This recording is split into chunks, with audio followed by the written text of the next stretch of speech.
countdown, it just says that we're live. Welcome from New York. No, not from New York. And we didn't do a cold intro anyway. No, But no, we gotta have I a guess build in. we kind of are having a cold intro now because I haven't introduced the name of the show. Welcome to the World Club of the Week. This week we are doing Universidad de Chile. And Duolingo always likes the way I pronounce Spanish words, so I'm going to say I said it right. Sounds good to me. Yeah. So this week, Evan picked the club. So despite the fact that it's a Spanish-speaking country, Evan did the picking. Why did you pick this club, Evan? I figured we'd just continue our South American tour since we'd already done a Brazilian team and an Argentinian team, and I saw that you had a club from Ecuador on the list. I figured we'd just stay in South America and might as well hit Chile while we're here. I also, so thinking about that, I was like, well, I need to pick a club from Chile, and I thought I'd pick one of the ones that I'd heard of before, which was Universidad de Chile, probably just because of playing FIFA. They are one of the top clubs in Chilean football history. They have the second most league titles behind Colo Colo, and I just kind of went ahead. Their last title was in 2017, and the I don't know how to pronounce that. The Torneo Clausura, which I think is the second half of the season. Clausura, I believe. Clausura, okay. I think it's closer, but it's Spanish changes across the continent, so who knows how they say it in Chile. But the main reason is Torneo a sponsor, I assume? I don't know, because when I kind of saw that word, I kind of thought of the word like tournament, but it's not a tournament; it's a league. So I'm not really sure about that. It was for the first half of the season, or the first half of the year, and the second half of the year. So I don't know if it's a sponsor or not. But the main reason I picked them was because of the unique thing that they have university in their title. And here in the States, we have college teams, but they're all amateur status, at least all of them are amateur status, I think, in every single sport. And so that really struck with me to see, like, well, what might be the difference in another part of the world where their universities or at least their clubs seem to be tied to a university in their title. And so I went with it. Sweet. All right. So our standard format here, what is their current league position? Well, their league for 2019 hasn't started yet. They should be doing a full year league now. They've kind of gone back and forth between if they wanted to split it up into 2 seasons or 1 season. And in 2018, they did 1 season going from I think from February all the way to November. I'm sure they take breaks in there. But in 2018, they finished 3rd. So I can't remember exactly who was in front of them off the top of my head. I think Universidad Católica might have won the title that year, but I can't remember if Colo Colo was second or vice versa. Maybe Colo Colo won. Colo Colo has won many titles, so chances are if I say them, I might be right. So I was just looking up who the sponsor for the league was. And it appears to be something called Campeonato Sociobank. So I don't know what Torneo is, but you might be right that it's that it has something to do with the name of the tournament. I would think so, and I was actually wrong. Colo Colo finished 5th. It was the 3 Universidads all finished in the top 3. You had Universidad Católica was first, and then Universidad de Concepcion finished second, followed by Universidad de Chile. And Torneo is tournament in Spanish. You'd think I would know that, but because Duolingo has a sports section, and if I ever knew it, I forgot it. All right, so we've got a few different interesting sections this week, but the founding and history is definitely one of those interesting sections. So why don't you tell us a bit about that? Well, they're located in Santiago, which is the capital of Chile. They were founded in May of 1927 when basically two clubs folded or like merged together, and initially they were formed by former students, or sorry, they were formed by students of the university. Which means, I don't know how this works. They weren't professional until 1937. So I don't know if they had amateur status or what was going on there, but their first professional season was in 1937. And then 3 years after that, 1940, they won their first title.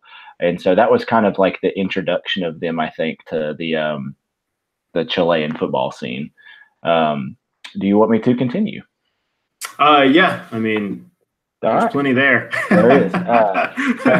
After that, I'm not sure if they won any titles until 1959, but from 1959 to 1969, they won 6 league titles. It was a really, really good run of form for them at that time. They had some very good goal scorers. And looking up this, especially these historical facts, is you get a lot of information about goals scored, and that's it.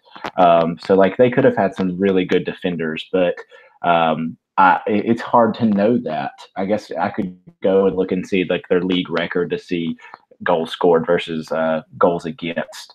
But yeah, I can't find that kind of stuff. Not easy anyway. Goals are like the stat. I mean. Yeah, I guess you can do assists too, but right. But defenders are not going to be super high usually on that either. I mean, these days you could certainly do tackles, but I mean, how much is that even recorded? Yeah, now I think that there's a lot more now, like in the past 5 years or so, where they do things like aerial duels and passing percentages and things like that. But is that stuff even like public? I mean, they use that stuff for betting, but I think there's some platforms that make it available. I think I'm not 100% certain, but I think they do. But let's continue. So they kept going after 1969. They kept rolling until 1980, and at this time in Chile's history, they had a dictator, and this was a history lesson for me. I knew none of this before going in. They had elected a socialist president in the early 1970s.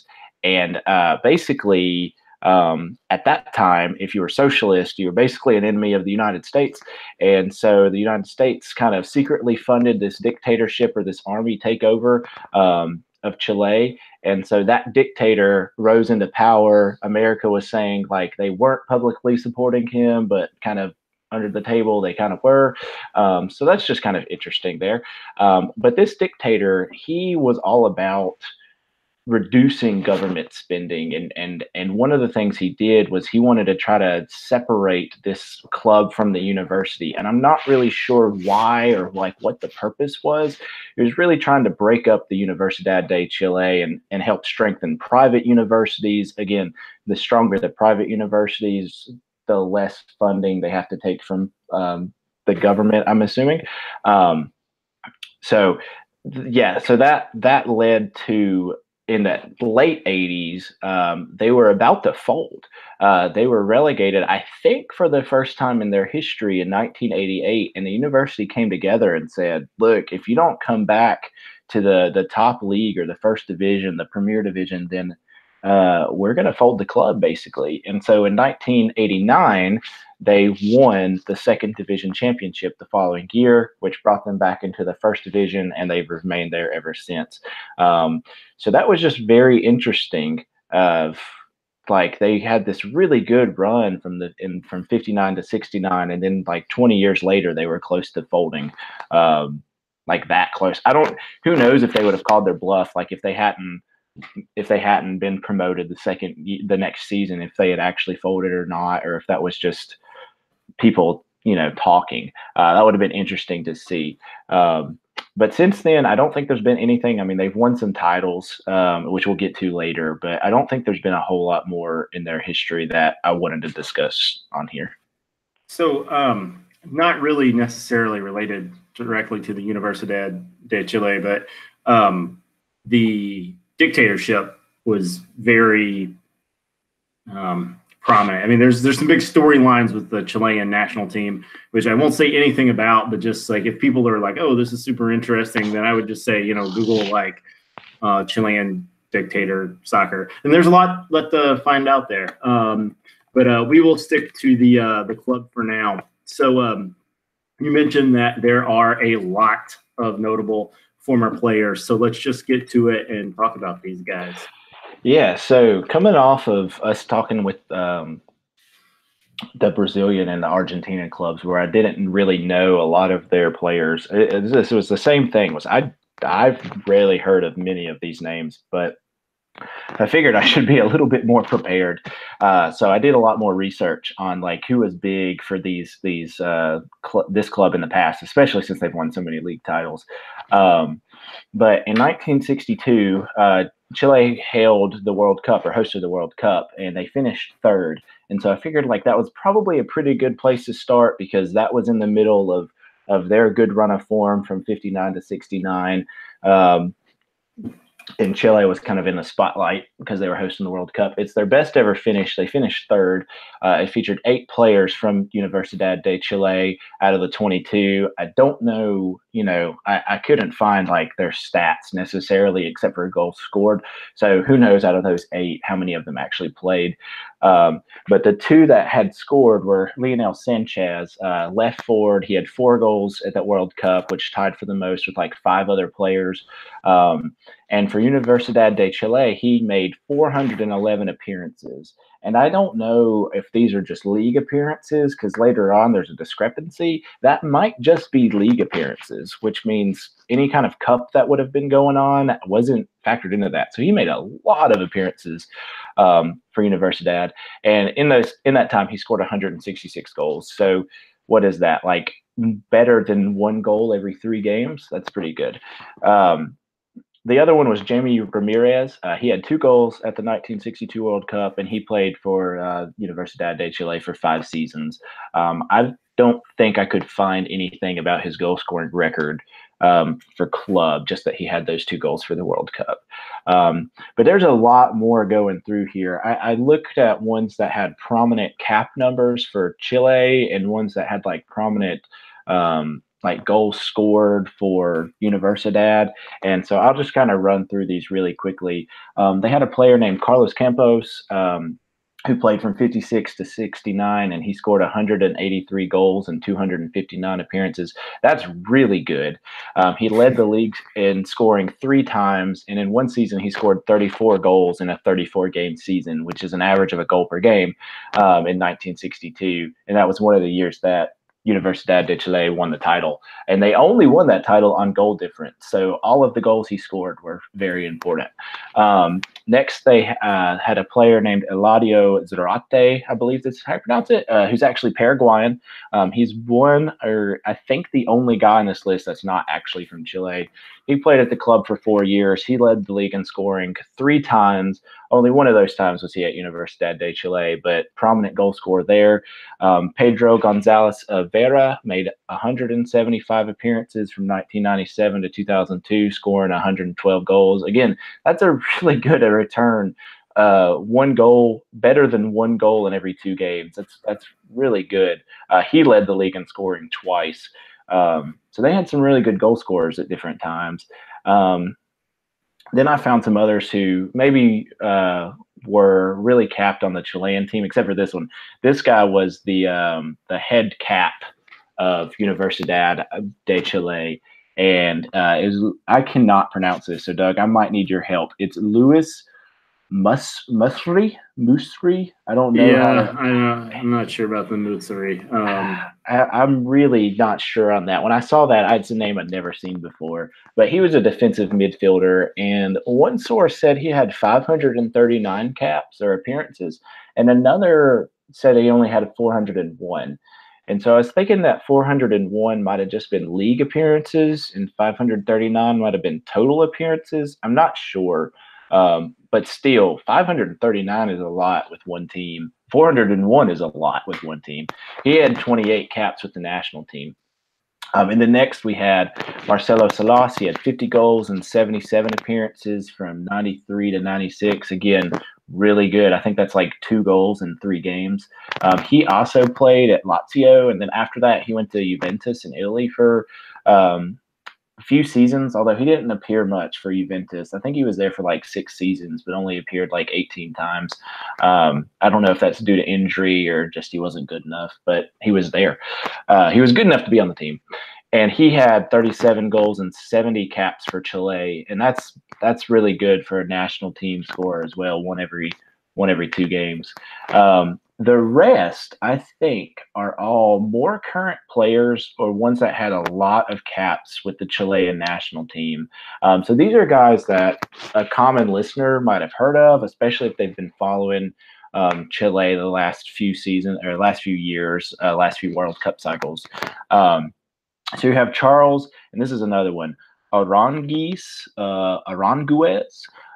He has 66 caps with the national team, 95 appearances with Universidad de Chile, and he is now with Bayern Leverkusen, which, German team. So there's a little bit of a German connection there.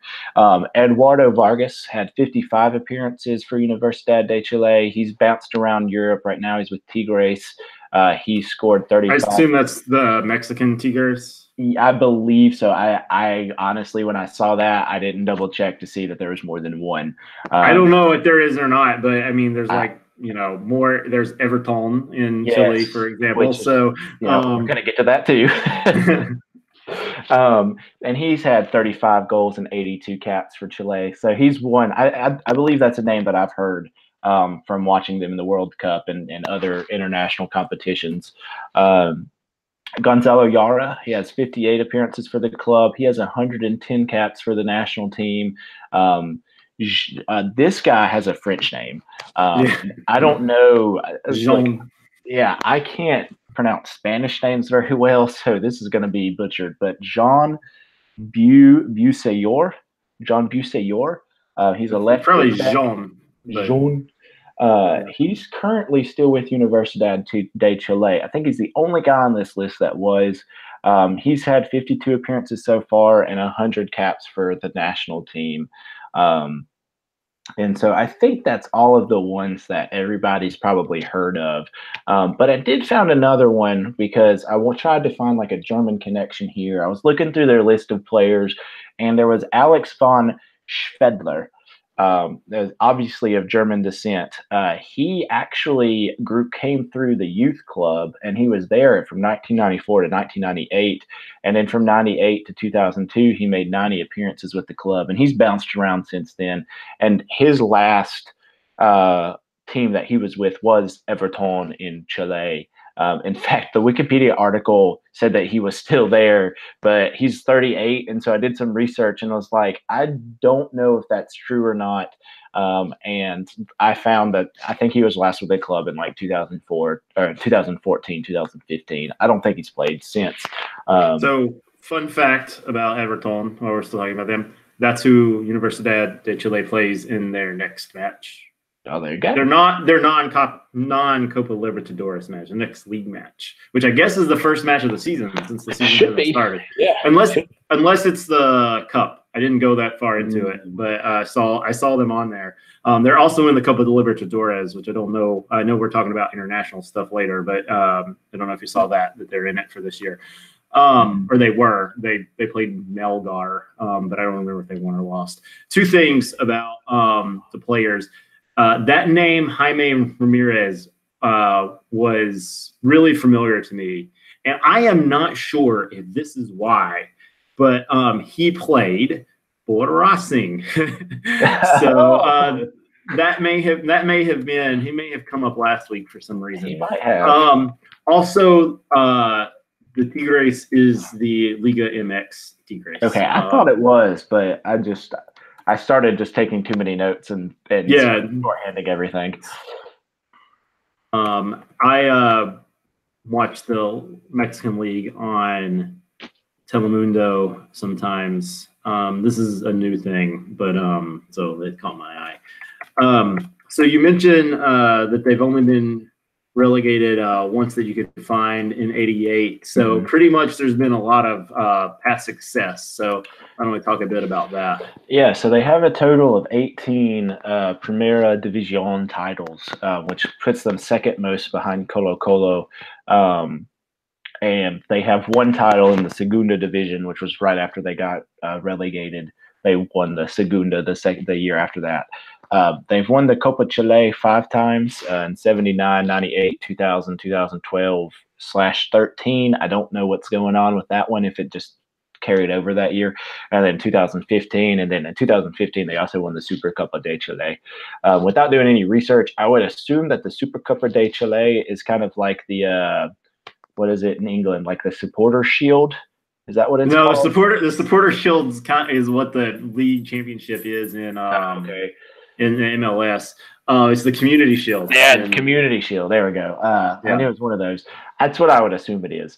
And then their only international success, even though they had a lot. Okay. I mean, it depends on how we define success. Their only international win. I mean, they've made the semifinals of the Copa Libertadores like 4 times. So. That's fair. That's fair. I'm a all or nothing person, I guess. So success to me is winning.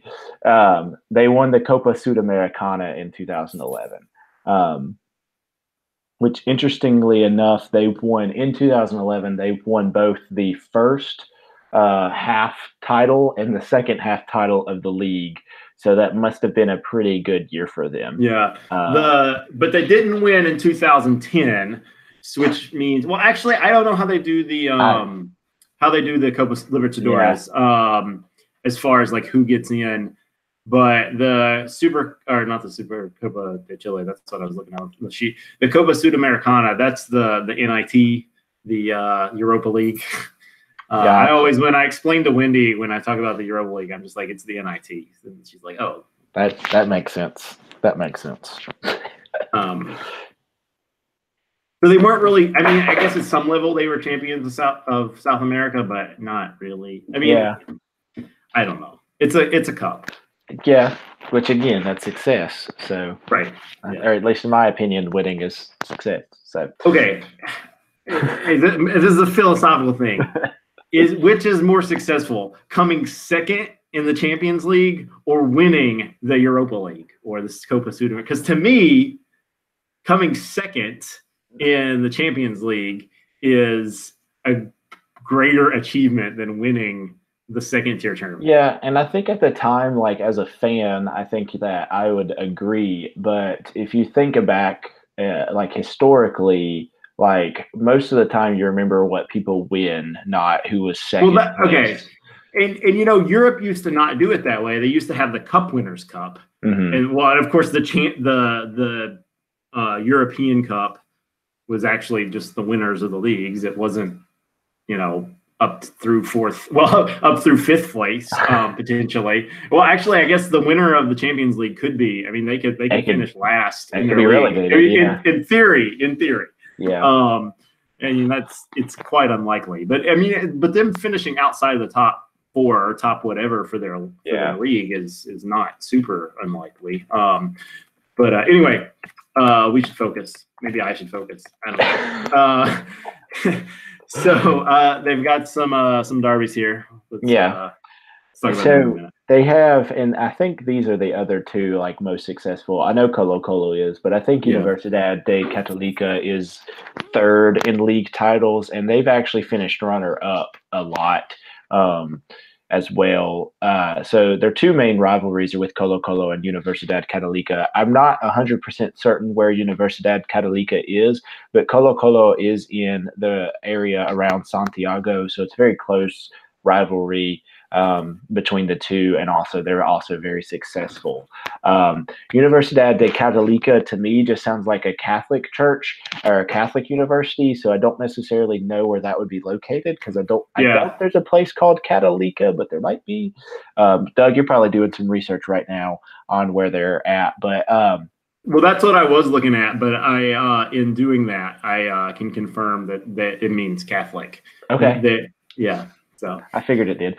And they're also in Santiago, which is, I mean, like probably a lot of the clubs are in Santiago. Yeah, and they this is, I guess, kind of a popular term, but they call these the Santiago derbies. They call them the Clásicos, which I imagine like any time that there's a derby in like a Spanish speaking country, they probably call it a Clásico. Well, if it's the big teams, the derbies between them. The big derbies between the big teams. Yeah. So like a derby in like, I don't know, Hobunk nowhere, Chile probably isn't the Clásico. There's no look just to do. I mean, the fans care, but no one else cares. I need to look up some other like Chilean cities just to kind of like know where some other things are. I was thinking, like, I won a geography bee in the 8th grade, and like I did well in the 6th grade in geography bee. I know, and as if old listeners of the Music Monument podcast will know, I talk a lot about geography. I know things about geography. I can't think of another city in Chile. Or Chile, I guess. So yeah, there's probably a lot of teams in Santiago. Okay, well, there's the one that I mentioned, Concepcion. So the Universidad de Concepcion has to probably be there, and then the other two are like located really are right near Santiago. Well, that's what I was thinking too. Yeah. There's Valparaiso, and then there's Vina del Mar. But that's sticking out. Maybe that Del Mar is used in something else that I'm used to. But those two kind of sound like maybe I've heard them before. I don't know. Yeah. Yeah, I mean, I'm sure it's true in a lot of places that like, I mean, like even in North Carolina, I mean, Cary is like, you know, actually pretty big, but no one knows about Cary. Yeah. It's just like this Raleigh thing. But in Iceland, like, the 3 largest cities are all basically Reykjavik. They're all in what's called the capital area. And so the second city of Iceland, which is kind of like the capital of the north, Akureyri, it's actually the 4th largest city. And it's only like 26,000 people, maybe not even that. I mean, it's not a city.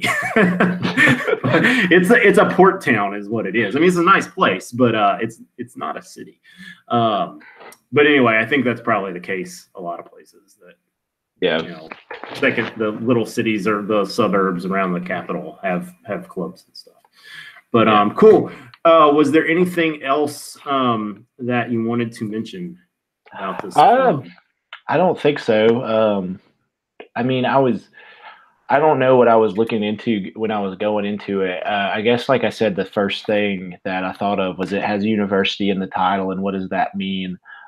They definitely are professional players, which is different than the United States, but I still don't know like how that concept started.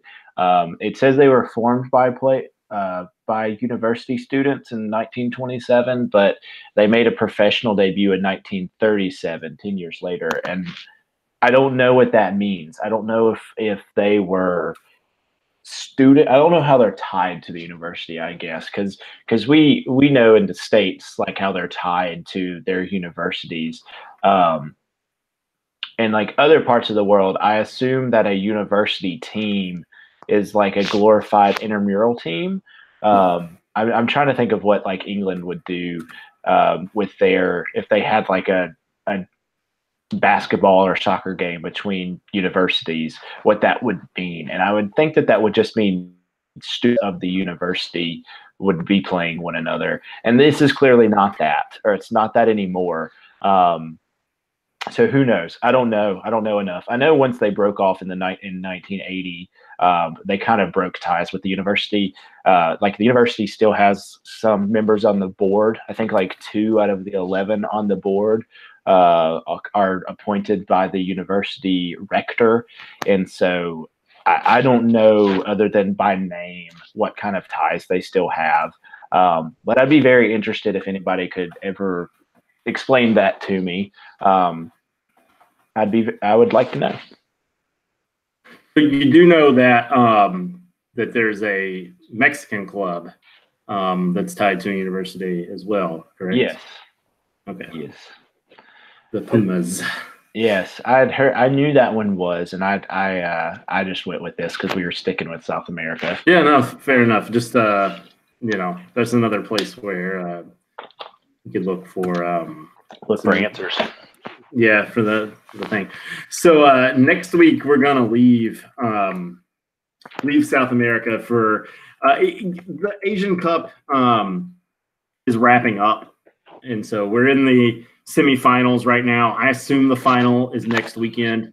So, the quarterfinals just happened, so the semifinals are set, and then next weekend I assume are the finals. But we are going to touch down in Asia briefly. We'll probably be back eventually, but we're going to talk about Filipino team, which is the only country that I could find with any significant Spanish influence in Asia. So we're gonna make a little pit stop in Philippines, and then we're gonna kind of like on our plane back, we're gonna stop in Europe before we come back to South America. So a little detour from South America, but yeah, we've got some good clubs coming up.